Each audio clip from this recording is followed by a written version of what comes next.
Et j'espère que ce n'est que le début de grandes choses. Quelles sont les grandes choses qu'on peut faire ensemble, selon toi? Il faut qu'on soit candidat à la présidence de la République française.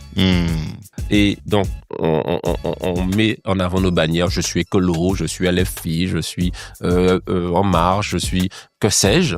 Mais en fait, au final, on oublie notre identité. À quoi ça sert un député noir?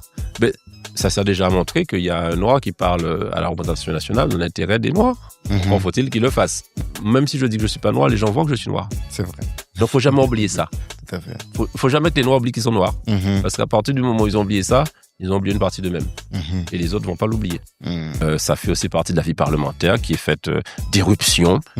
Et il faut que chacun, y compris les autres, sache qu'ils doivent nous laisser parler et que même s'ils ne sont pas contents de ce que nous disons, ils doivent l'écouter.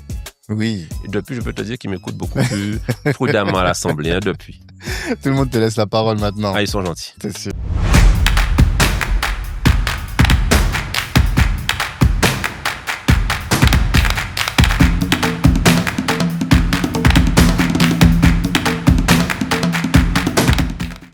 Monsieur Olivier Servat, bonjour. Bonjour Kali, bonjour à Kalimandjaro, Kali de Bangui. Merci en tout cas d'avoir accepté de te prêter à l'exercice. Merci de l'invitation. C'est normal. Pour nous, c'est normal. Compte tenu de ce que tu représentes, de ta fonction, chez nous, on dit honorable quand on est en Afrique. On t'a appelé honorable quand tu étais au Bénin? Oui, honorable. Et pour les ministres, les présidents, c'est excellence. Excellence. Oui, j'ai appris ça. Exactement. Chez nous, c'est toujours ça. Dès que tu te promènes dans la rue, tout le monde te dit honorable, honorable. Et donc, on est très content d'avoir un profil comme le tien ici, à divers égards, parce que d'une part, tu es un député de la nation et tu portes fièrement tes combats. Donc, ça nous fait plaisir de pouvoir échanger avec toi sur ces sujets-là. Aussi parce que tu es expert comptable, commissaire aux comptes. Donc, potentiellement, tu as des choses à nous apprendre sur comment est-ce que on doit travailler, comment est-ce qu'on doit entreprendre aux Antilles, et particulièrement à la Guadeloupe. Et aussi parce que, finalement, pour arriver là où tu as été, je pense que tu as dû te battre. Et pour nous autres qui sommes des jeunes de la diaspora ou d'ascendance africaine, tu sais que c'est grâce à toi maintenant que je dis toujours ça, d'ascendance africaine, eh bien, je pense qu'on a des leçons à tirer de ce que toi, tu as à nous apporter et de tout ce que toi, tu as fait. La première question que je pose systématiquement à mes invités, c'est celle de l'ambition. Tu as compris, Kilimandjaro, donc Kalimandjaro, c'est cette montagne-là qu'on souhaite tous gravir. Quel est toi ton Kalimandjaro? Le pouvoir de faire. Alors, tout d'abord, je vais rajouter aussi, parce que je ne le dis pas assez souvent, et tu me l'as fait le remarquer, que mon premier métier, c'est professeur agrégé d'économie. C'est vrai, effectivement. Et au final, je ne suis pas peu fier à l'époque d'avoir pu terminer deuxième au niveau national de ce concours difficile où il y a des normaliers, etc. Et donc, l'économie, ça m'intéresse. L'ambition, c'est le pouvoir de faire. À mon avis, et c'est la politique, hein, et c'est indissociable. D'accord. Le pouvoir, pour avoir le pouvoir, ça ne sert quasiment à rien, puisque c'est très limitant, c'est peut-être que pour soi-même et ça n'a pas de perspective publique. Le pouvoir de faire, donc faire pour les autres, pour la cité, pour la nation, pour notre peuple, eh bien, je crois que c'est ça, mon ambition. Et Kilimandjaro, je chéris cette montagne que je ne connais que par les livres. Je l'ai découverte en 5e, le plus haut sommet d'Afrique, et ça me fait rêver. C'est neige éternelle, soit par, je crois, la Tanzanie, soit par le Kenya. Enfin, mais en tout cas, tôt ou tard, j'espère pouvoir les gravir. Et tu me disais qu'un de tes amis l'a fait alors qu'il n'avait pas forcément de conditions physiques. Ça m'encourage. Donc, l'ambition, c'est ça, le pouvoir de faire. Le pouvoir de faire quoi? Voilà. Alors, je commence par le pouvoir parce que faut être tout à fait transparent. Un homme politique, je pense qu'il y a un côté un peu narcissique, sa tête d'affiche, etc. Donc, pouvoir et faire, eh bien, œuvrer, laisser une trace. Finalement, notre rôle sur Terre, quel est-il? Puisqu'on est censé, pour les croyants, passer sur Terre après avoir une vie éternelle. Ce que je suis chrétien. Mais enfin, quand on est sur Terre, par ce petit moment que l'on passe, faut tenter d'être le plus utile possible.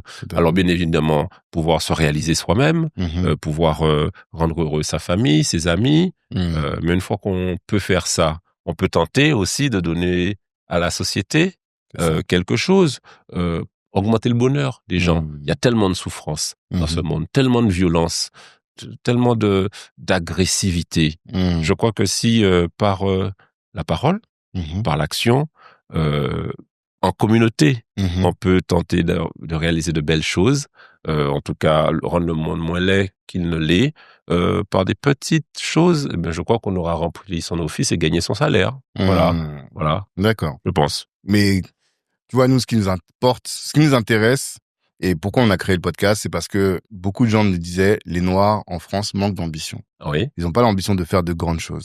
Et en réfléchissant, je me suis dit, les gens manquent d'ambition parce que forcément, il y a ce concept d'impuissance apprise qui est que, vu que tu n'as pas vu certains faire de grandes choses, eh bien, tu te dis que nous, notre sort, peut-être, il est limité à telle ou telle ou telle action. Te voyant, t'es en politique, aujourd'hui, t'as atteint un certain stade, on va dire, celui de député. Potentiellement, il y a encore d'autres échéances encore plus grandes.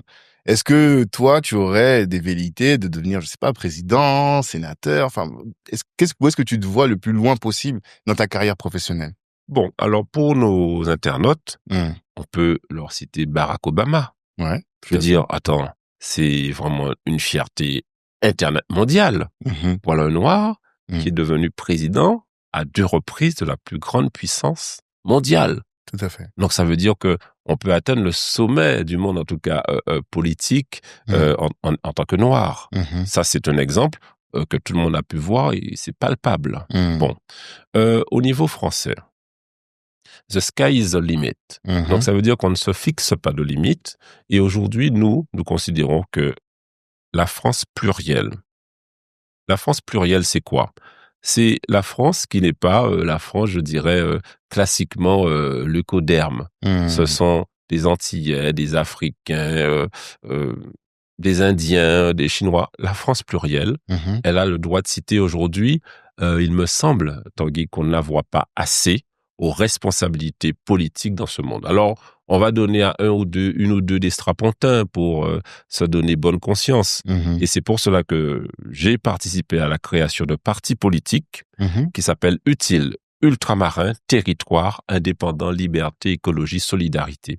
Faut voir ultramarin au sens large, au sens France plurielle, parce que je crois qu'aujourd'hui, on peut dire que si on représente 15% de la population, c'est ce que nous représentons, la France plurielle, eh bien, si nous arrivons à fédérer ces énergies politiques, on pourra avoir le droit de s'exprimer politiquement, et pas seulement qu'on nous donne des postes au bon gré du dominant, qui est en général le mâle blanc de plus de 50 ans. Voilà. Donc, on doit pas se fixer de limite, oui, on doit aller le plus loin possible, et surtout conduire ceux qui décident à tenir compte de nous sans qu'ils nous fassent l'aumône. Et donc, l'objectif, c'est quoi? Très clairement, pour être très concret, j'invite tous ceux et toutes celles qui nous regardent à s'engager aux élections municipales. Mais oui, parce que être conseiller municipal, c'est s'intéresser à la vie de la cité, c'est prendre un poste d'adjoint au maire, de conseiller municipal avec délégation, et c'est surtout, après, Tanguy, pouvoir prendre racine pour pouvoir voter aux élections sénatoriales. Les sénateurs sont élus par qui? C'est vrai. Par les conseillers municipaux. Bon, généraux, régionaux et parlementaires, mais beaucoup les conseillers municipaux. Donc, avec cette façon de faire, on pourra avoir des sénateurs, et une fois qu'on se sera regroupé, eh bien, on pourra, oui, il faut aller aux élections présidentielles en 2027. Oui, nous devons avoir une candidate aux élections présidentielles représentant la France plurielle. Et puis, Tanguy, il y en a marre de ces discours post-racistes un peu partout. Je veux dire, tout responsable politique français, s'il n'a pas dit un mot sur la mexicanisation de la vie publique, s'il n'a pas dit un mot sur le fait que nous sommes des Français de papier, s'il n'a pas dit que nous sommes submergés par l'immigration, tout un tas de choses qui sont d'ailleurs fausses, eh bien, ça le fait monter dans les sondages. Parce que il y a une ambiance médiatique qui le veut ainsi, parce que il y a une France qui doute. Et les Français, en même temps, doutent parce qu'on est dans un monde en crise où le pouvoir d'achat est en berne et qu'il faut toujours indexer l'autre. Et en général, l'autre, c'est l'étranger, celui qui ne nous ressemble pas, qui est le bouc émissaire. Or, ça ne représente pas la vérité. Eh bien, il est temps que nous puissions dire, il y en a marre. D'accord? Et qu'il y a de vrais sujets en France. Il y a le sujet de la création de richesse, de l'insécurité, du déclassement de la France dans l'Europe et dans le monde.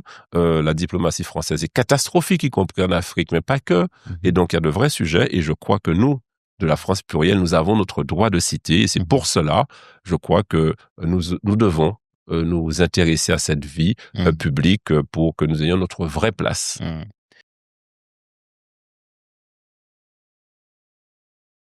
Mon éducation financière, en fait, m'a beaucoup servi pour pouvoir modifier la manière dont je gérais mes comptes. Le plan d'investissement qui a été mis en place également m'a permis d'avancer et d'avoir une meilleure situation aujourd'hui. C'est pour les valeurs de la NECAO que je me suis inscrite dans les valeurs d'intégrité, reconnaître le pouvoir de la communauté, de l'unité entre nous. C'est des valeurs pour lesquelles on a intégré la NECAO, c'est-à-dire des valeurs qui sont pour élever la communauté. Et ça, c'est des valeurs qui, en tout cas, moi, me tiennent à cœur. Je pense que la NECAO School a de très bonnes valeurs. D'avoir une projection sur le continent africain. J'aime beaucoup les valeurs qu'ils portent et leur vision aussi sur l'éducation financière. Peu de personnes ont une éducation financière, donc surtout moi qui viens d'un milieu où avant eux je connaissais rien du tout. On n'a pas vraiment une éducation financière stricte. On n'apprend pas ça à l'école, donc c'est vraiment intéressant de participer à la NECAO School. Ce sont de très bonnes valeurs, surtout pour les Noirs, voilà. Et quand tu dis 15% nous représentons 15% de l'électorat, certes. Mais moi, l'expérience que j'en fais ou que j'en ai, c'est que nous sommes 15%, mais 15% épars et divisés. C'est-à-dire que on en a à l'extrême droite, extrême droite peu, mais en tout cas, on en a quand même quelques-uns, même d'ailleurs, à l'extrême gauche, au centre. Et c'est assez difficile de fédérer. Et même quand moi, je parle avec les politiques, je leur dis, mais fédérons-nous autour d'une cause. Mais celui qui est là dit, non, moi, je veux pas parler avec les macronistes ne veulent pas parler avec les LFI. Comment est-ce qu'on peut se fédérer tous? Et à ton avis, sous quelle bannière ou derrière quel sujet thématique on doit tous se fédérer selon toi? Tu as tout à fait raison, et c'est là la vraie difficulté. Les politiciens ne nous ont pas attendus pour faire de la politique. Ouais. Et ils savent très bien nous diviser. Ils vont diviser les Guadeloupéens et les Martiniquais pour tout un tas de raisons. Ils vont diviser les Guyanais et les Mahorais, les Réunionnais et les Mahorais. Et en nous divisant, ils nous affaiblissent. Parce que ça ne les intéresse pas que nous puissions nous regrouper. Et effectivement, on se laisse embarquer par des notions de partis nationaux qui n'ont rien à voir, forcément, avec nos problématiques de France plurielle. Ouais. Et donc, on met en avant nos bannières. Je suis écolo, je suis LFI, je suis En Marche, je suis que sais-je. Mais en fait, au final, on oublie notre identité. On oublie que dans la rue, toi, moi, on divise les Africains et les Antillais aussi. Hein? Je suis allé au Bénin, peut-être on en parlera tout à l'heure. Tout à fait, on va en parler. Eh bien, faut pas se diviser. Parce que les autres, leur travail, c'est de nous diviser pour nous affaiblir et de nous mettre dans leur parti national, avec leurs problématiques et leurs codes, en nous donnant des strapontins. Ouais. Qu'est-ce qui peut nous fédérer? Notre pluralité. Que lorsque je te regarde, Tanguy, je vois bien qu'on a une connexion au-delà de notre pays d'origine. Nous sommes noirs tous les deux. Voilà, c'est ça qui nous rejoint. C'est ça qui nous rassemble d'abord. Et ensuite, on va avoir des différences, mais au sein d'une démarche politique qui met en avant le noir. Voilà, la France plurielle. Oui, on n'a jamais essayé ça, je crois. On n'a jamais essayé, mais est-ce que pour toi, c'est suffisant? Est-ce que noir, c'est une réalité sociologique, une réalité historique qui suffit et qui justifie qu'on se mette ensemble, selon toi? Ah, mais c'est très compliqué parce qu'il y a beaucoup de choses qui nous séparent, toi et moi. Oui. Toi, tu viens d'un continent, je viens d'une île, tu as une expérience que je n'ai pas, mais c'est bizarre, je me sens plus proche de toi que quelqu'un d'autre. Pourquoi? Alors, il faut que ceux qui nous réunissent nous rapprochent plus que ceux qui nous éloignent ou nous divisent. D'accord? Et une fois qu'on aura pu... De toute façon, on n'a jamais essayé de faire ainsi. On a toujours dit, ah ben non, mais moi je suis né en région parisienne, j'ai une culture est différente. On doit être fier d'être noir, on doit l'affirmer, et on doit dire que être noir, ça veut dire quelque chose. Et ça veut dire quelque chose parce qu'on vit les mêmes situations dans la rue. Le regard qu'on porte sur toi et moi, si toi et moi on n'a pas ouvert la bouche, il est à peu près le même. Hein. Ça, c'est une réalité, ça, on peut pas le nier. Bon, bien évidemment, tu as raison, et il faut pas être tout à fait sectaire.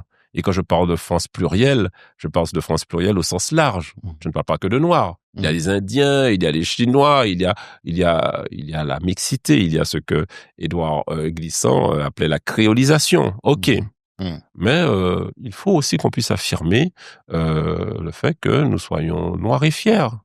Et que de cette ethnie noire, en découle un certain nombre de combats que nous devons mener sur la non-discrimination, sur la reconnaissance, sur la visibilité de nos réalités. Et je crois que si on ne le fait pas, personne ne le fera pour nous. Et c'est pas parce que un ou deux d'entre nous réussissent que nous devons nous contenter de ça, nous satisfaire de ça.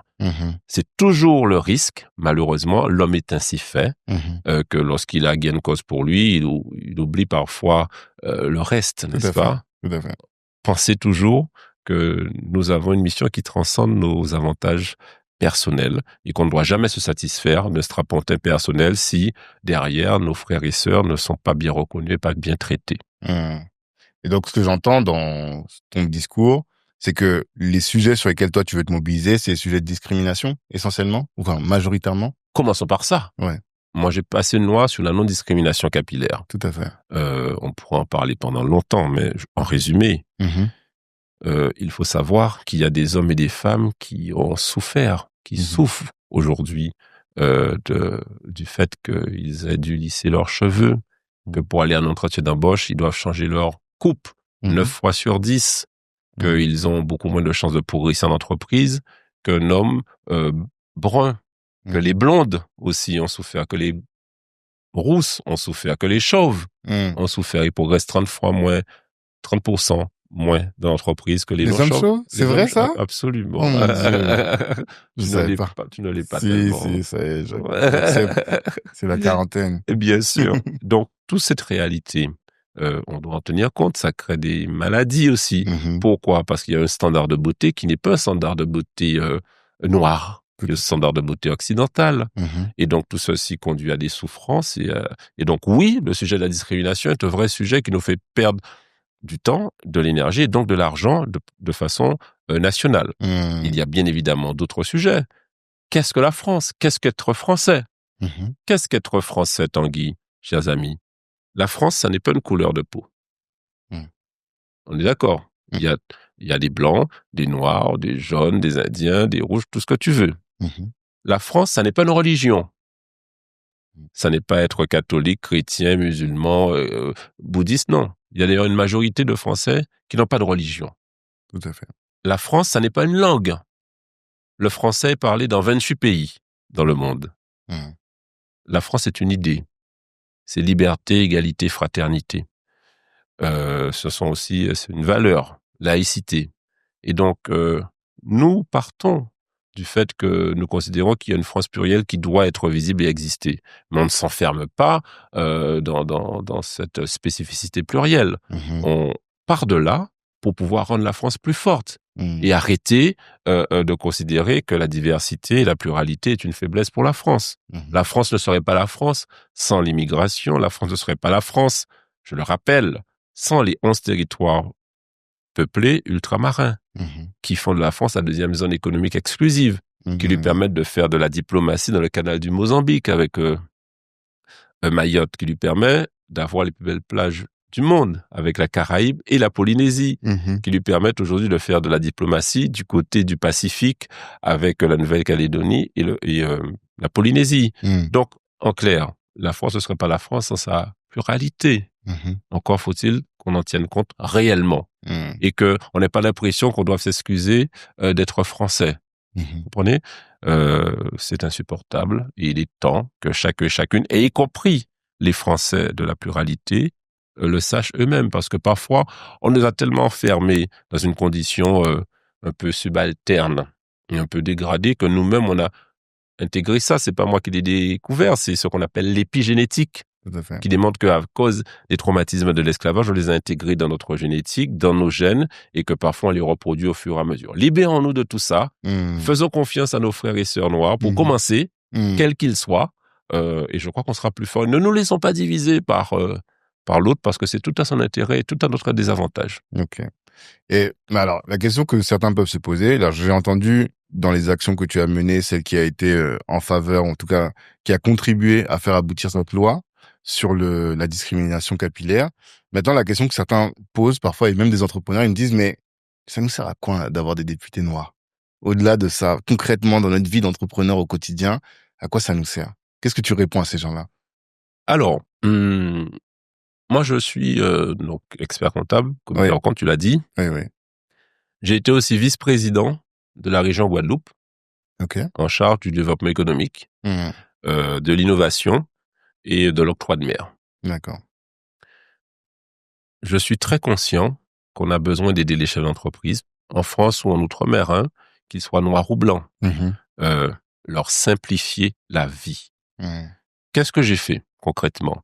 On a pu créer un dispositif de subvention pour les petites entreprises, parce que il y a une dynamique incroyable. Pour souvent d'ailleurs, les personnes de la pluralité, les Noirs, sont très dynamiques en création d'entreprise. Après, faut passer les 3 ans. Souvent, on manque de fonds propres. On manque d'apport. Donc, et souvent, en face, on a des fonctionnaires. C'est pas de leur faute, moi je les ai observés. On leur donne un papier en disant, le chef d'entreprise va fournir ça. S'il n'a pas fourni ça, ça marche pas. Mais quand tu as une démarche un peu fonctionnariale face à un chef d'entreprise qui lui est dans l'urgence, eh ben, on peut pas se comprendre, ça marche pas. Et donc, mon travail, je suis pas peu fier d'avoir fait ça quelques années. On a aidé beaucoup d'entreprises. C'est de réduire les délais pour obtenir les subventions rapidement, parce que derrière, il y a des besoins de financement. Donc, j'ai créé, par exemple, un dispositif très concrètement, qui s'appelle ARDA, Aide régionale au démarrage et au développement d'activités, pour des tout petits projets, 10 000 euros de subvention, mais 80% de taux d'aide. Et ça fonctionne encore du tonnerre en Guadeloupe. En tant que député, et c'est pas que pour les entrepreneurs noirs, c'est simplifier. Et on n'y est pas encore. On a passé une loi de simplification. On est en train de travailler encore sur une loi de simplification économique parce que les gens se rendent pas compte tous les papiers, toutes les paperasses inutiles à remplir.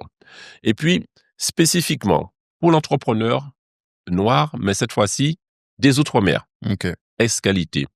Nous sommes sur un territoire plus petit, un marché plus petit, avec des risques climatiques, cyclones, tremblements de terre, tsunamis, parfois avalanche, parfois aussi volcanique, plus des risques sociaux, dans un cadre où on n'a parfois pas d'eau, on a des coupures d'électricité, on doit créer, on y travaille actuellement, le statut de l'entreprise ultramarine pour payer moins de charges pour avoir les mêmes avantages, parce que sinon ça tient pas. Le chef d'entreprise, il peut pas supporter les charges sociales et embaucher du monde. Donc en fait, à quoi ça sert un député noir?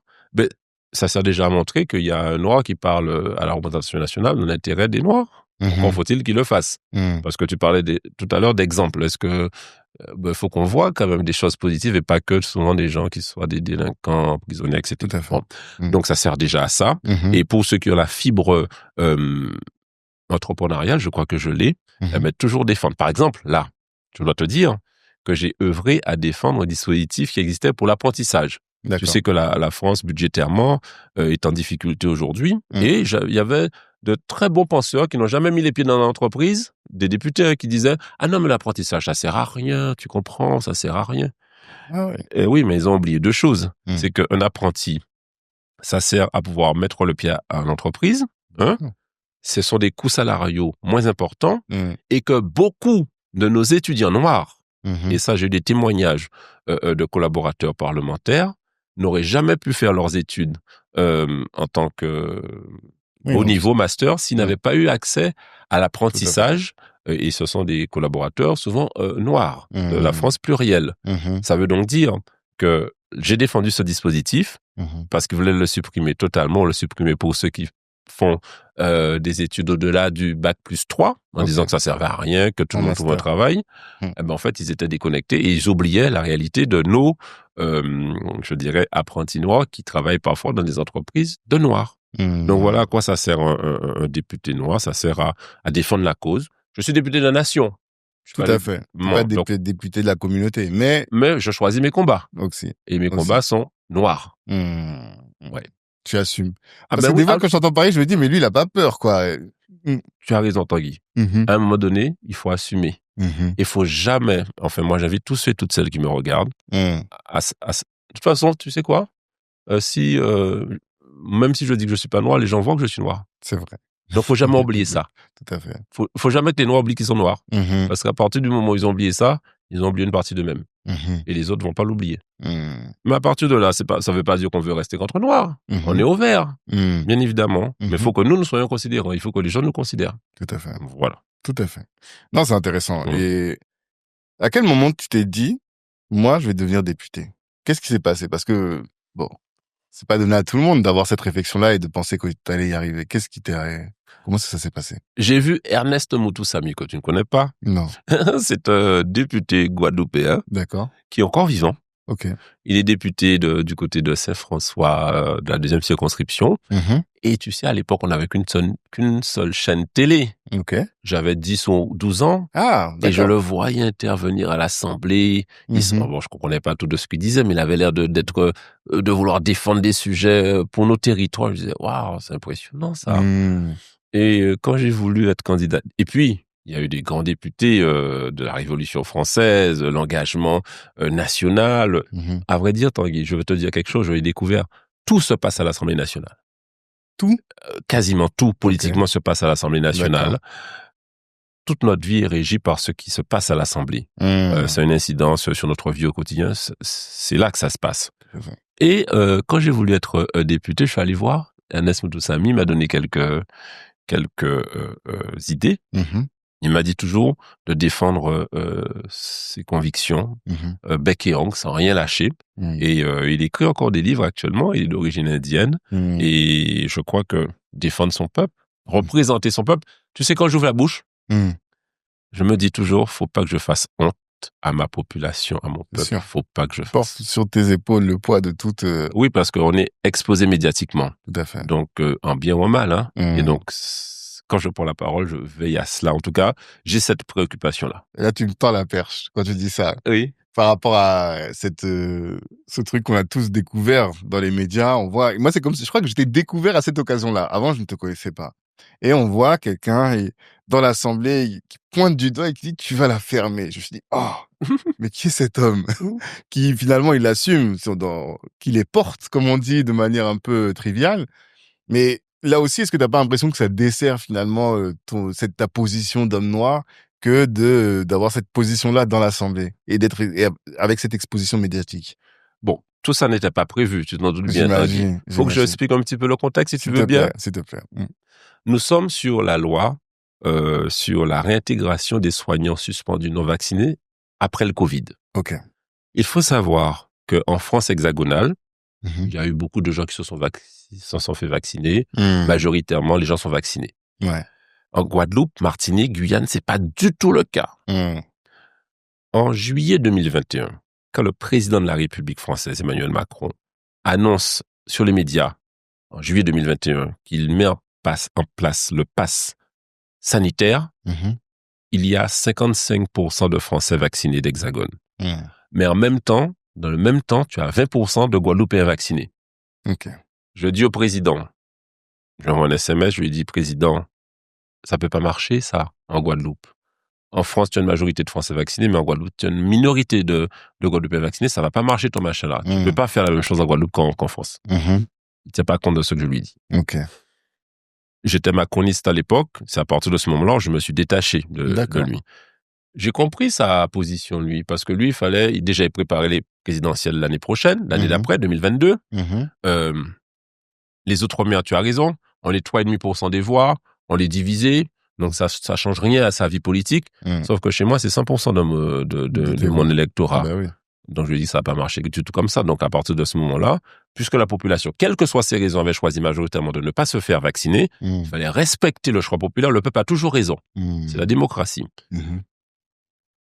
Et nous voilà, quelques mois après, novembre 2022, où on doit travailler sur... On avait suspendu, souviens-toi, les soignants qui ne s'étaient pas fait vacciner. Tout à fait. Et maintenant, on se pose la question de les réintégrer. Et là, tu as une proposition de loi, la France Insoumise, qui vise à réintégrer les soignants suspendus non vaccinés. Tu as la majorité de l'hémicycle qui est d'accord. Ça, tout le monde était d'accord. Sauf les gens de la majorité. Tout à fait. Enfin, la majorité. Oui. Les macronistes. Les macronistes, tout à fait. Et les gars, ils comprennent pas qu'il faut laisser passer la loi. Et ils font ce qu'on appelle de l'obstruction, c'est-à-dire qu'ils balancent des sous-amendements, des amendements, et dans une niche parlementaire, une proposition de loi, elle est étudiée de 9h à minuit. À minuit, si elle n'est pas passée, c'est fini, ça s'arrête. D'accord.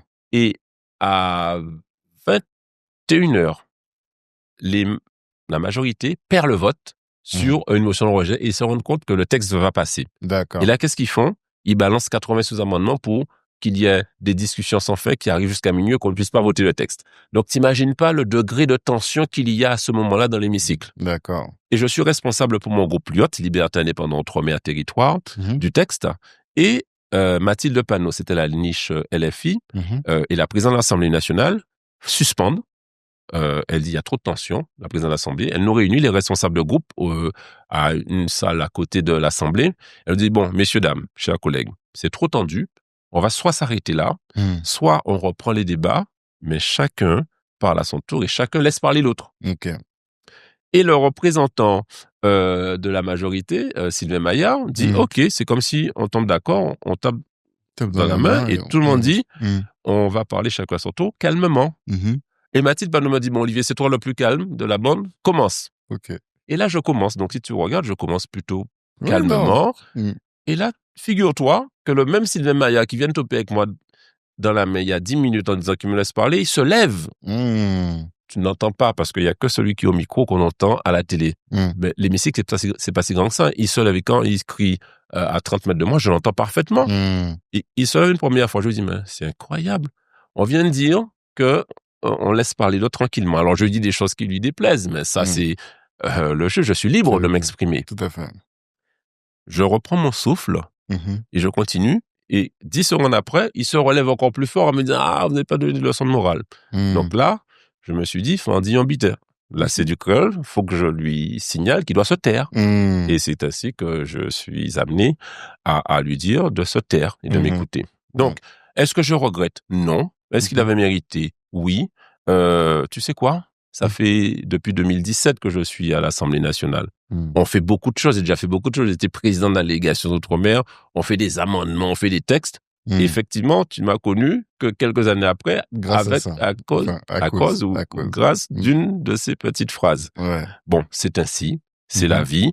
Ça fait aussi partie de la vie parlementaire qui est faite d'éruptions. Et il faut que chacun, y compris les autres, sache qu'ils doivent nous laisser parler et que même s'ils ne sont pas contents de ce que nous disons, ils doivent l'écouter. Oui. Et depuis, je peux te dire qu'ils m'écoutent beaucoup plus prudemment à l'Assemblée, depuis. Tout le monde te laisse la parole maintenant. Ah, ils sont gentils. C'est sûr. Mais bon, tu peux comprendre que moi, quand on allait préparer cette interview, j'en ai discuté dans nos groupes WhatsApp et c'est quelque chose qui est revenu à plusieurs reprises en disant, est-ce qu'il ne dessert pas notre image en faisant ça? Avec le recul, qu'est-ce que t'en penses? Est-ce que tu le referais, par exemple? Bon, la violence ajoute de la douleur à la douleur. D'accord. Il n'y a jamais de gain à être violent, que ce soit verbalement ou physiquement. Donc, si on peut l'éviter, j'invite tout le monde à éviter la violence verbale ou physique. D'accord. D'accord. Après, bon, pour moi, je trouve que, en fait, dans ce monde qui manque un peu j'ai envie de dire de testostérone, mais je sais pas si c'est une bonne chose de parler comme ça. Je comprends ce que tu me dis. Tu vois, quand je t'ai entendu parler, je me suis dit, voilà, quelqu'un qui se fait respecter. En plus, tu l'as dit, mais t'étais pas excité, tu vois, tu l'as dit. Je trouvais que même la manière dont tu l'as dit, t'étais quand même assez calme. C'était très direct, mais assez calme. Et donc, ça m'a pas dérangé outre mesure. Mais je me rends compte que ça peut déranger, en tout cas, les gens autour de moi, et surtout par rapport au fait que, tu sais, chez les femmes, on dit angry black girl, mais en fait, même les noirs, on lui donne toujours ce stigmate d'incontrôle, tu vois. Et donc, finalement, je peux comprendre que pour certaines personnes, ça peut être problématique, quoi. Bon, mais c'est ma nature, c'est la nature des Noirs. Il faut qu'on fasse avec notre nature. En fait, tu sais, parfois on nous dit, on met les codes. C'est quoi ces histoires de codes? Tout à fait. Oui, c'est code de quoi? Code de quoi? Du microcosme parisien? Non. Moi, je viens des Antilles, je viens de la Guadeloupe. Je viens des Abîmes. Et c'est ça mon code. Et je suis français. Et je suis pas moins français que le Parisien du 7e. Mon code est le mien. Oui. Et on n'a pas à m'imposer des codes. Bon, après, comment on dit chez nous, l'aïpani sec. Ça veut dire quoi? L'aïpani sec, ça veut dire, ça veut dire que là où tu étends le linge, quelle que soit sa façon d'être étendue, il va sécher. D'accord. Ça veut dire, ça ira. Ok, je comprends. Mais ça n'a pas été difficile, justement, de t'adapter à ce microcosme-là parisien quand tu évolues dans ces milieux-là, qui sont quand même des milieux de salon et tout. Est-ce que tu as dû acquérir les codes et quels sont ces codes et est-ce que ça a été difficile? Je ne cherche pas à m'adapter. Je suis guadeloupéen. Ok. Je m'exprime en français.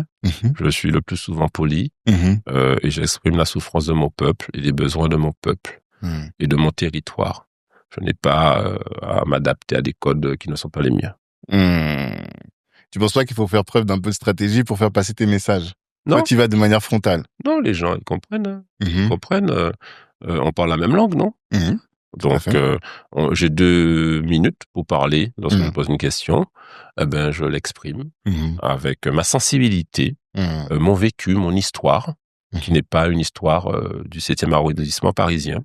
Je n'ai pas à singer des codes qui ne sont pas les miens. D'accord. Je sens un peu cette idée de sans compromis. Je viens et je porte mon message, je délivre mon message sans compromission, sans compromis. Est-ce que ce message-là, il va jusqu'à prôner l'indépendance de la Caraïbe et de la Guadeloupe? La plupart des pays de la Caraïbe sont indépendants. C'est vrai. Il n'y a guère que nous, les départements français d'Amérique, Guadeloupe, Martinique, Guyane, qui ne sont pas indépendants dans tout ce monde-là. Ils sont déjà indépendants. L'indépendance, c'est pas un gros mot. Et au final, à terme, je crois que tout peuple doit aspirer à l'indépendance. Il est dit dans la Bible, tu quitteras ton père et ta mère et tu fonderas ta famille. Voilà. Un peuple s'émancipera le moment venu pour pouvoir s'affranchir des différentes contraintes coloniales ou post-coloniales. Une fois que j'ai dit ça, y a-t-il un peuple dans le monde qui est réellement indépendant? Non. On est tous interdépendants dans ce monde, on est d'accord? Tout à fait. Bon. Je crois que nous devons aller le plus possible vers l'autonomie en ayant les moyens de son autonomie. Parce que je me méfie des politiciens. Tu vois, je suis un homme politique, je suis pas un politicien. Des politiciens qui, par dogmatisme, veulent l'indépendance pour l'indépendance, alors qu'ils n'ont pas assuré au peuple un début de commencement de souveraineté économique, un début de commencement de souveraineté alimentaire, un début d'indépendance de souveraineté géopolitique. Donc, ce que moi je veux, c'est que déjà nous puissions... Le travail, la valeur travail, Tanguy, je crois qu'on doit en parler. Seul le travail nous permet de nous libérer, de nous émanciper. Je vois que parfois, et c'est une volonté parfois étatique, de maintenir le peuple sous un RSA, sous quelques subsides sociaux, pour lesquels on dit « mais voilà, t'as besoin de moi. Hein. » Mettons-nous au travail. Arrivons à démontrer que nous pouvons cultiver la terre chez nous. Tu sais, moi, j'ai un tout petit pays, la Guadeloupe, mais j'ai un paquet de terres en jachère qui ne sont pas cultivées, que je pourrais cultiver. Le tourisme, ma vraie industrie chez moi, c'est l'industrie touristique. Mais pour ça, il faut que je puisse recevoir le touriste, il faut qu'il ait envie de dépenser ses euros. Il faut qu'il y ait des Noirs qui reçoivent des autres Noirs avec plaisir. Je t'explique. Il y a Madame Lepierre, qui était excellente proviseure du lycée hôtelier de la Guadeloupe, qui me disait, savez-vous, Olivier, où est-ce que j'envoie mes stagiaires en stage? Je ne les envoie pas en Hexagone. Non, je les envoie à Sainte-Lucie, pays à côté indépendant, où on voit des Noirs servir d'autres Noirs avec plaisir. Parce que tu sais, dans notre tête, parfois, le Noir a la notion de service, servitude. Il a l'impression que s'il sert bien quelqu'un, c'est comme s'il était en esclavage. Non, non, c'est bon. On n'a pas été en esclavage, d'accord? Et d'ailleurs, on ne doit pas dire esclave.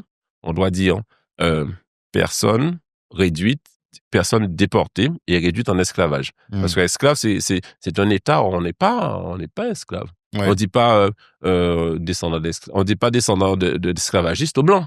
Donc pourquoi on dirait de nous descendants d'esclaves? Intéressant. Non, c'est important. Et là, les mots sont importants.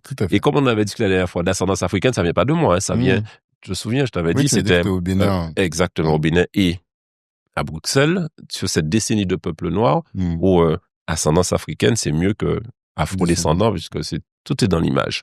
Et donc, à Sainte-Lucie, on arrive à voir des Noirs qui servent d'autres Noirs avec plaisir et fierté. On n'est plus esclaves, on n'a jamais été esclaves, en tout cas, ni moi, ni mon père, etc.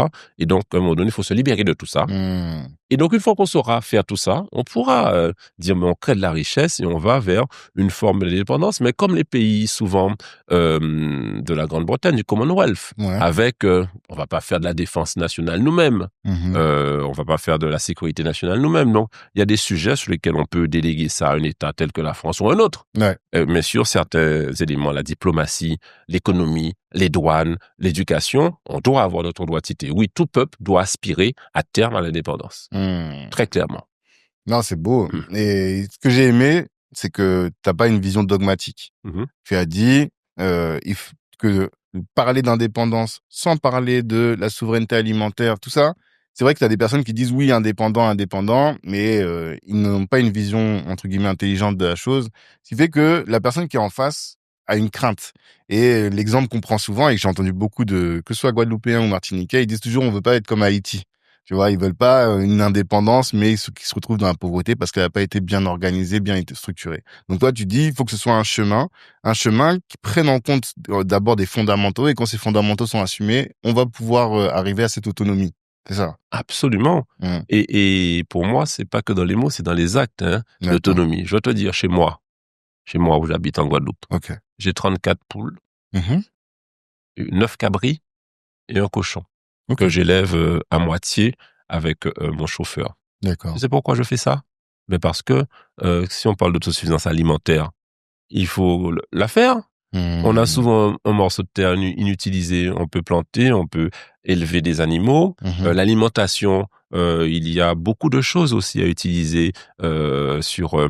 qu'on appelle ça la biomasse, sur les sargasses, etc. Je suis en train de faire une mission sur les sargasses aujourd'hui. On peut faire un paquet de choses avec les sargasses. Les sargasses, qu'est-ce que c'est? Alors, oui, les sargasses, ben, tu sais, c'est une algue brune qui s'échoue sur nos plages et qui, lorsqu'elle arrive sur Terre, commence à se détériorer, à pourrir au bout de 37 minutes, et au bout de 48 heures, elle dégage de l'ammoniac, qui est très toxique. Et donc, mais tant qu'elle est en mer, elle peut être valorisée. On peut en faire du compost, on peut en faire des protéines, on peut en faire du biogaz. Et donc, tout ça, c'est mérite d'être valorisé. Tout à fait. Et donc, quand les gens me parlent d'indépendance dogmatique, les gars, ils n'ont rien planté. Ils n'ont pas planté un plant de patates douces, ou ils n'ont pas élevé une poule. On se calme, d'accord? Et puis, effectivement, les gens ont raison de se méfier de ces gens-là. Maintenant, ils vont nous offrir quoi? On est là pour. Le politique est là pour augmenter le bonheur des gens. Mais si tu lui offres une indépendance qui l'enferme plus et qui le rend encore plus dépendant de l'extérieur, à quoi ça sert? Ça n'a aucune crédibilité. Tout à fait. Donc, il faut travailler, faire, démontrer, et là, on pourra être de toute façon naturellement plus autonome et plus indépendant. D'accord. Et là, tu amènes encore sur un sujet qui est intéressant, qui est celui de l'octroi de mer que tu as évoqué tout à l'heure, parce que je pense que c'est la même problématique, enfin, ça tient un peu de la même problématique qu'en Afrique. Quand nous, on va en Afrique, on veut consommer de la même manière qu'en Occident, et donc on achète je cite les marques, tu vois, le Nestlé, les yaourts, le Nutella, des choses comme ça, et ce qui fait que notre panier devient très cher. Et je me dis toujours, j'ai l'impression qu'il y a aussi cette problématique-là aux Antilles, qui est de consommer ce qu'on nous donne en Occident, les yaourts, tout ça, et ce qui fait que le coût de la vie est cher, alors que c'est une personne qui vit comme tu le dis, c'est-à-dire en plantant, en élevant, eh bien, elle pourra avoir un mode de vie qui sera plus harmonieux et un panier moyen qui sera moins cher, ou plutôt un budget de consommation qui sera moins élevé. Est-ce que ça fait partie aussi de ces choses-là? Oui, tu as tout à fait raison. D'autant plus que ce que l'on mange de l'Occident n'est pas bon pour nous. Tu as cité deux choses, Nestlé, Nutella. Mais tu sais, chez nous, 30% des gens souffrent de comorbidité, diabète, hypertension et obésité. D'accord. On doit changer notre alimentation, on doit changer notre mode de vie, et on nous envoie, tu sais, des produits plus sucrés chez nous, parce que, soi-disant, c'est le goût, la conservation, en fait, tout un tas de balivernes. Donc, bien évidemment, ça ne se changera pas du jour au lendemain. Les habitudes alimentaires, les goûts, ça s'acquiert dès 3 ans. Mais ce dont je suis sûr, c'est que on doit pouvoir vivre avec notre environnement local et caribéen. On nous interdit. J'étais la semaine dernière avec des entrepreneurs. Un entrepreneur qui fait des produits cosmétiques qui voudrait exporter à la Dominique, qui est à peu près à 30 km de la Guadeloupe. C'est ça. Tout le sujet est là.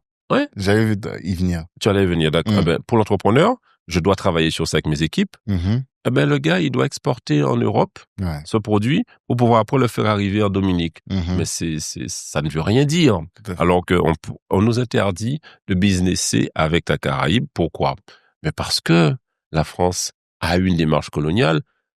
Je rappelle que le code noir, le code Colbert noir, qui traitait les hommes noirs comme des meubles, n'a pas encore été abrogé à l'Assemblée nationale. C'est un travail que je vais entamer. Le code noir doit être abrogé parce que c'est une ignominie, le code noir.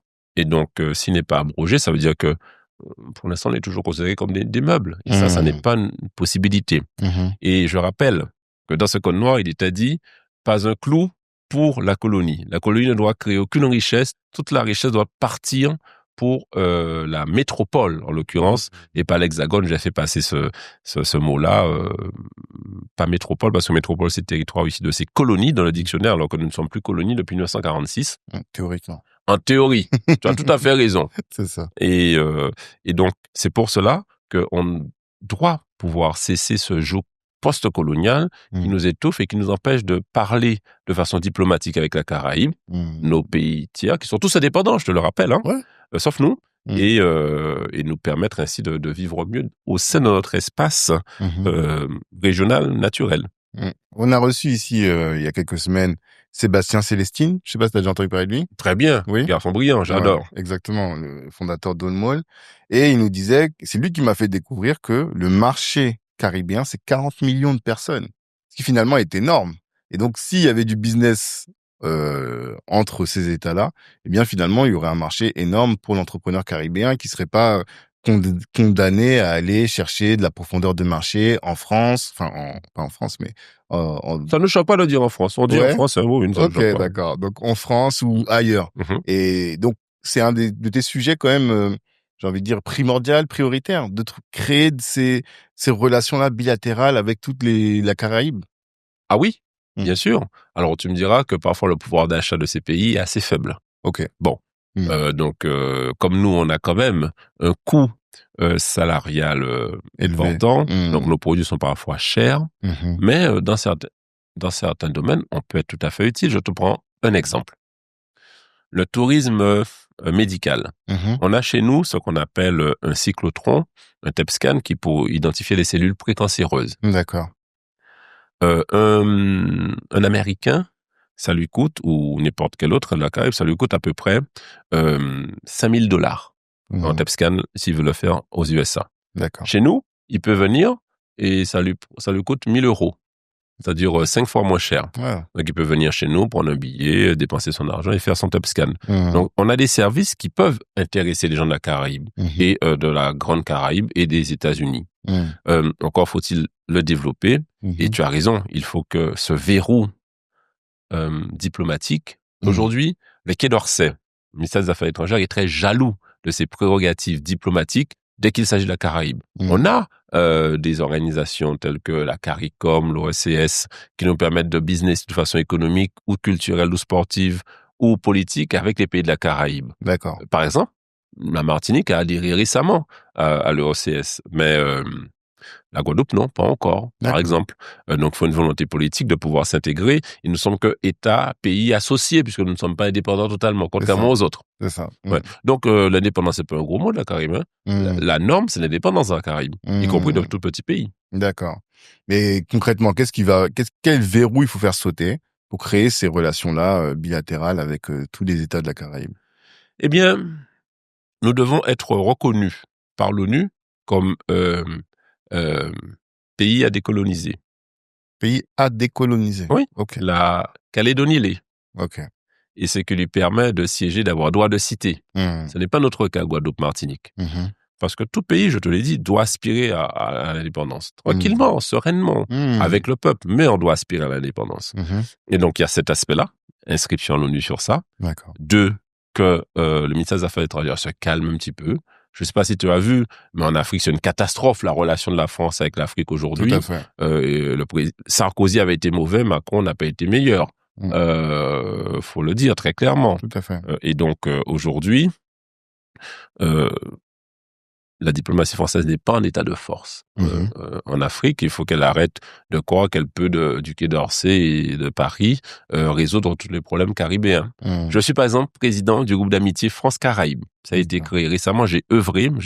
Il n'existait pas ce groupe pour certains pays de la Caraïbe, donc j'ai œuvré et je le suis. L'idée, c'est de resserrer les liens entre la France et ces pays de la Caraïbe, et j'ai demandé un entretien au ministre des Affaires étrangères pour justement tenter de lui expliquer que ça ne sert à rien de garder sous le coup des jalousies une diplomatie qui est totalement inefficiente et qui ne correspond pas aux intérêts de la France, des DFA, autour de la Caraïbe. On pourrait être un hub de rayonnement incroyable. Pourquoi ? Parce qu'on a la sécurité sanitaire, on a un certain pouvoir d'achat et on a un certain savoir-faire. Et la France pourrait être beaucoup plus efficace si elle laissait un peu faire les énergies guadeloupéennes, martiniquaises et guyanaises dans cet espace-là. Mais pour l'instant, elle veut gérer tout, et donc quand tu veux gérer tout, tu gères mal. Totalement. Totalement. Et quand tu as parlé du ministère, tout de suite, j'ai eu l'image de Manuel Valls qui m'a apparu en tête comme ça. Un ministère des Outre-mer, pourquoi faire ? Bon, c'est une vraie question qui se pose depuis un certain temps. Bon, je dois confesser que pour l'instant, Valls n'est pas trop mauvais. Ah. Ouais, tu sais, je suis toujours prompt à critiquer, hein. Ouais, oui, c'est pour ça que là, je suis surpris. Eh oui, mais moi, je ne crois pas à l'amour, je ne crois qu'aux preuves d'amour. Ouais, tout à fait. Je te donne un exemple. Ma circonscription comprend Abim, Pointe-à-Pitre, Morne-à-l'Eau et Marie-Galante, une île qui est à peu près à 30 km de Pointe-à-Pitre. D'accord. Et on a une usine de production de sucre, SRMG. Et cette usine doit toucher chaque année des subventions de l'État pour pouvoir faire des travaux d'équipement, d'investissement. Et depuis 2019, 2020, 2021, elle n'avait pas fait ces travaux parce qu'elle n'avait pas les sous pour, notamment pour de l'écologie, etc. Sauf que ils étaient tombés d'accord en 2022 avec le ministre de l'époque Carinco, avec le préfet, avec la région, le département, avec les parlementaires, les élus locaux de Marie-Galante, de pouvoir faire les travaux et qu'on leur reverserait a posteriori leurs sous. D'accord. Tout le monde était d'accord. D'accord. Sauf que tu as un préfet, un ex-préfet de la Guadeloupe, Philippe Gustin, un intrigant, un mauvais intrigant, qui a été directeur de cabinet du ministre des Outre-mer et qui est aujourd'hui directeur de cabinet de la ministre de l'Agriculture et qui, caché derrière son bureau, bloquait ses subventions. Ok. Et donc, je l'ai signalé en question au gouvernement à la ministre de l'Agriculture qui m'a dit qu'elle n'était pas au courant, qu'elle voulait me recevoir. Je l'ai signalé à Manuel Valls, numéro 2 du gouvernement quand même, ministre d'État, c'est une bonne chose. Il a essayé de parler avec la ministre de l'Agriculture, ça n'a pas fonctionné. Il a demandé un arbitrage à Matignon. Et figure-toi que l'arbitrage de Matignon nous a été favorable. D'accord. Et que c'est le ministère des Outre-mer, donc Valls, et non pas l'Agriculture, qui a versé 1,6 million là tout de suite, et qui va verser 3,2 millions après que l'audit sera fait sur la situation de l'usine de Marie-Galante. Tout ça pour te dire que j'ai trouvé le ministre Valls des Outre-mer à mes côtés pour pouvoir défendre l'intérêt des usines contre ce préfet Gustin. Donc il n'est pas très mauvais. Il n'a pas été mauvais sur ce dossier-là. Sur ce dossier-là. D'accord. Donc moi je regarde très concrètement et très factuellement les choses. Maintenant, tu me poses la question, faut-il ou pas un ministère des Outre-mer ? Parce que c'est une grande. J'ai découvert que c'était une grande discussion et que pour les gens qui ne savent pas, c'était l'ancien ministère des colonies. C'est dans les locaux du ministère des colonies qu'on a créé ce ministère-là. Bien sûr. Je suis assez pragmatique, tu vois, je suis pas dogmatique. Ouais. J'aurais pu me laisser tenter en disant ouais mais c'est quoi ces histoires, on devrait avoir une réalité des Outre-mer dans chaque des ministères qui s'exprime et pas besoin d'un ministère pour ça qui est un ministère qui n'a pas de pouvoir. Non, je suis plus pragmatique parce que moi je vois le fonctionnement de l'État. Les gars ils ont des milliers de sujets en même temps et que si t'as pas quelque part un ministère qui synthétise un petit peu la demande de 11 territoires peuplés. D'ailleurs, j'ai décidé de ne plus dire Outre-mer. D'ailleurs, je vais innover avec toi. Dorénavant, je ne parle plus des Outre-mer. Non, parce que ça ne veut rien dire Outre-mer. D'accord. Je parle de la Guadeloupe, de la Martinique, de la Guyane, de Saint-Martin, de Saint-Barthélemy, de Saint-Pierre-et-Miquelon, de Mayotte, de Réunion, de Polynésie et de Nouvelle-Calédonie et de Wallis et Futuna. C'est ce dont je parle. Oui, mais ça fait beaucoup. Tu peux pas citer de ça à chaque fois. Ça nous a pris 15 secondes. D'accord. Dorénavant, je vais faire ça. Ouais, je te jure. Mais c'est bien. Dorénavant, d'ailleurs, j'invite tous ceux et toutes celles qui m'écoutent à faire ça. En fait, la réalité de Wallis et Futuna n'est pas celle de Guyane. C'est vrai. Alors, moi, je parle des Outre-mer. C'est vrai. Et des Outre-mer par rapport à qui? Par rapport à quoi? Par rapport à une métropole? Non. Dorénavant, je parle des 11 territoires peuplés. Chacun a sa spécificité. Chacun a son océan. Chacun a sa population. Chacun a son histoire. Voilà. Tu es très sensible aux mots. En fait, je viens de me rendre compte, là, c'est la deuxième discussion qu'on a. Et à chaque fois, tu changes les mots pour qu'ils soient plus conformes à la réalité. Donc, tu es très sensible. Tu as toujours été aussi sensible? Tout est symbole, paraît-il. Okay. D'accord. Les symboles sont importants et quand on a des outils sur lesquels on travaille, on doit pouvoir mettre les bons mots sur les bons sujets. Et je crois que parfois, quand il ne nous reste que les symboles, eh bien, on y fait attention. Combien de fois, parce que ça ne vient pas forcément que de moi. Ça, je suis une éponge de la population. Combien de personnes m'ont dit, c'est quoi les Outre-mer? Mais ça veut rien dire, on est les Outre-mer de personne. Alors, on a trouvé les territoires dits d'Outre-mer, certains disent pays des océans. Bref, finalement, on va appeler un chat un chat. Un Guadeloupéen n'est pas martiniquais. Toi, tu es d'où? Centrafrique. Tu n'es pas congolais? Non. Bon. Un peu. Mais pas... Ah merde, ouais, donc tu n'es pas je suis pas ivoirien. Tu n'es pas ivoirien. Voilà, oui. Bon, eh ben voilà. Faut que je t'appelle. D'ailleurs, j'ai une amie qui est en Côte d'Ivoire et je disais, bon, ben voilà, t'es en Afrique. Et puis elle m'a dit non. Elle m'a dit, je suis en Côte d'Ivoire. Oui. Bon. Alors, on va appeler les pays par leur nom. Non, c'est un petit peu plus long. C'est un peu plus loin, mais c'est essentiel. En tout cas, je comprends l'intérêt. Et comme tu parles d'Afrique, on va aller dessus. Tu étais au Bénin. Qu'est-ce que ça t'a apporté? Parce que je pense que le Bénin, pour une personne d'ascendance africaine, ça a beaucoup de sens. La porte du non-retour, même, je pense que si tu fais l'ADN de beaucoup de gens qui sont dans les 11 territoires que tu as évoqués, eh bien, il y en a un certain nombre qui vont retrouver des traces en Afrique de l'Ouest et particulièrement au Bénin. Je parlais avec l'ambassadrice du Bénin récemment et qui nous expliquait, très bien, et qui nous expliquait tout ce qui a été fait pour accorder la nationalité aux populations qui viennent de ces territoires. Donc, qu'est-ce que ça t'a apporté, toi, d'aller au Bénin? Plus que ce que je n'avais vraiment espéré. D'accord. J'en suis sorti vraiment enrichi sur moi, un autre homme. Je n'avais jamais foulé les terres de l'Afrique subsaharienne. En l'occurrence, ça a été le Bénin. Je vais te dire pourquoi je suis allé. Ça aurait pu être un autre pays d'Afrique subsaharienne parce qu'effectivement, je me sens d'ascendance africaine. Effectivement, j'ai fait le test.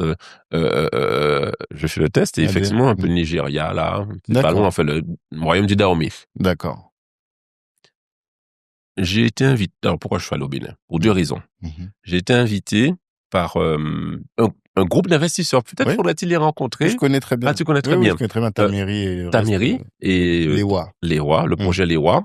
Donc, dans la zone de Momassé, pas loin de Ouida, où ils vont créer un écoquartier avec un club d'équestre, d'attractions, et puis des résidences. Et ça va marcher, tu sais pourquoi? Parce que Ouida se développe beaucoup comme territoire touristique par rapport à la porte du non-retour et il manque de réceptifs, il manque d'hôtels et de chambres. Donc, ils vont créer une très belle chose. Et ils avaient besoin, entre guillemets, de députés pour crédibiliser leur démarche, un élu, et donc j'y suis allé de bon cœur. Et j'y suis allé aussi, et peut-être surtout, parce que j'ai vu que le président Talon, avec l'Assemblée nationale, a choisi l'année dernière de permettre aux personnes d'ascendance africaine de pouvoir demander la nationalité béninoise. Eh bien, c'est ce que je suis allé faire. J'ai rencontré le ministre des Affaires, le garde des Sceaux, très, très, très bien, très, très accueillant. Et j'ai dit que je veux solliciter la nationalité, en l'occurrence béninoise, mais africaine, pour trois raisons. Dis-moi. La première, c'est parce que je suis d'ascendance africaine et que je trouve ça tout à fait normal, de façon personnelle, de demander la nationalité africaine. Deuxièmement, je suis anti-guadeloupéen. Et j'ai observé que certains Guadeloupéens regardent les Africains un peu comme ça, un peu de hauteur.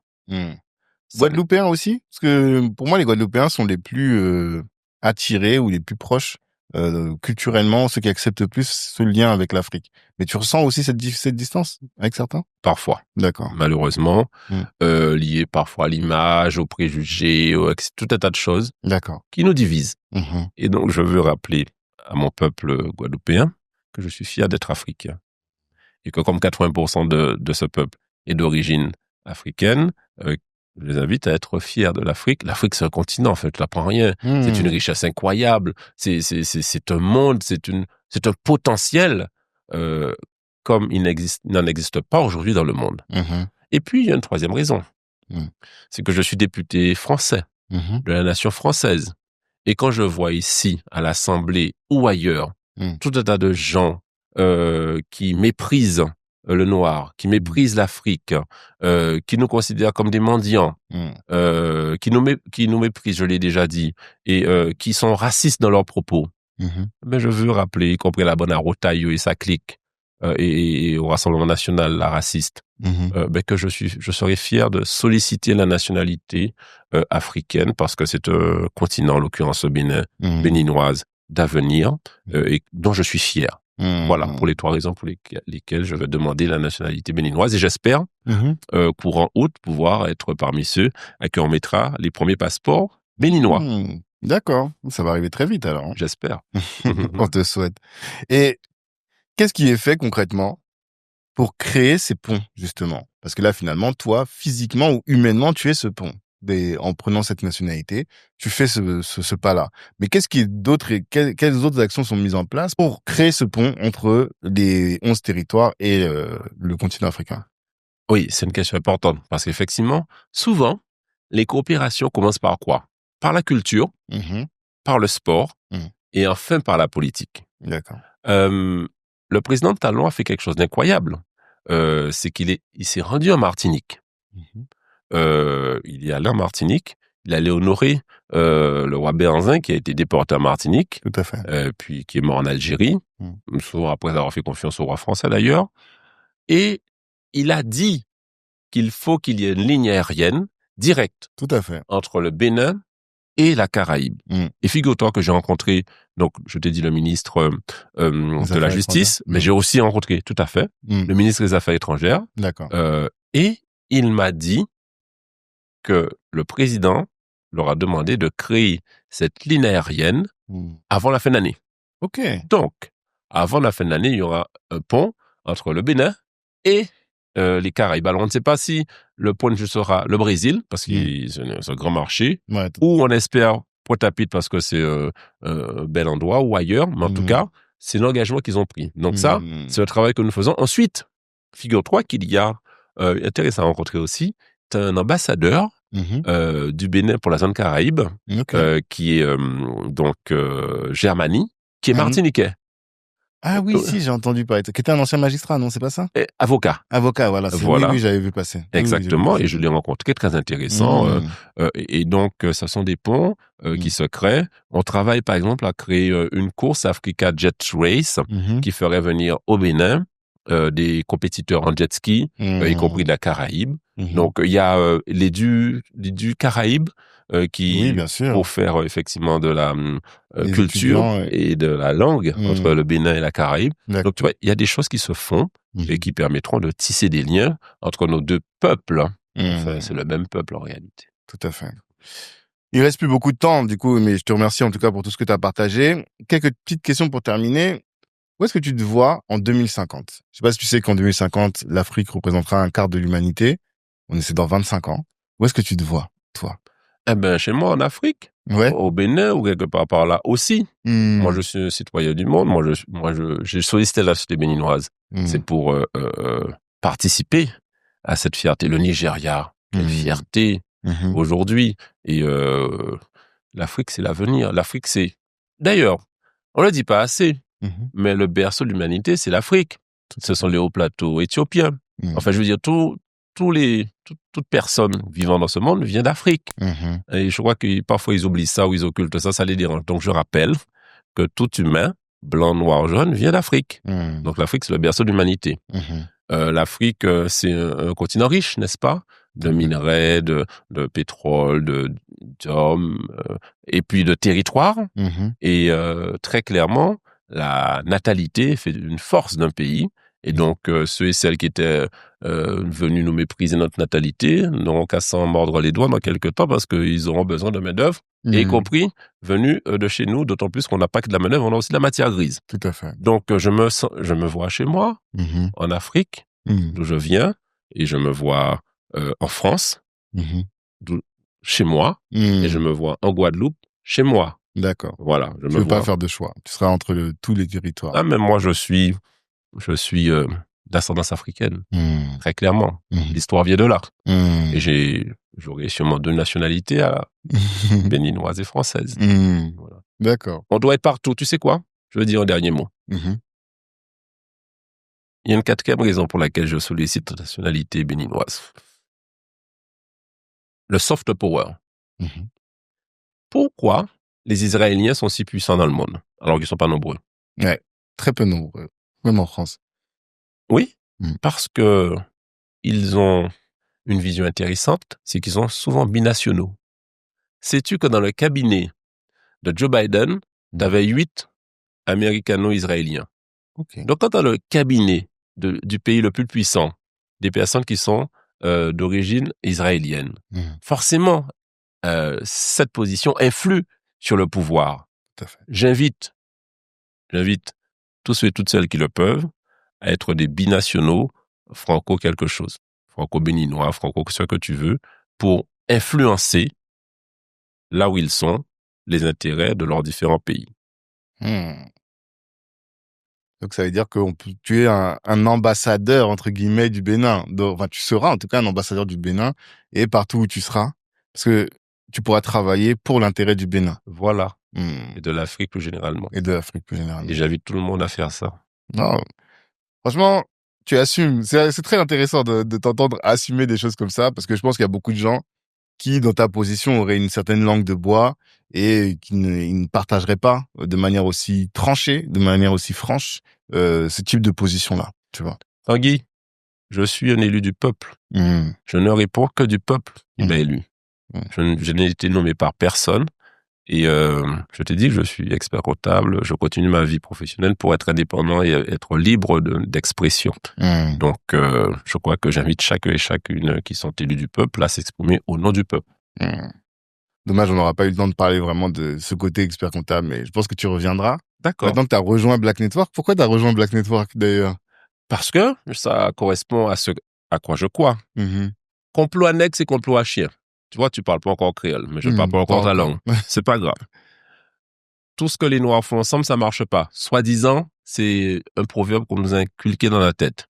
Donc, il faut qu'on batte en brèche ce mauvais proverbe pour dire que lorsqu'on parle se réunir entre Noirs, ça peut fonctionner, ça doit fonctionner. C'est le projet Léwa avec ta mairie et tout ça. Là, donc, ce sont des Afro-Antillais qui se sont réunis pour le projet, donc on disait au Bénin. Et Black Network, c'est un réseau de Noirs. Tout à fait.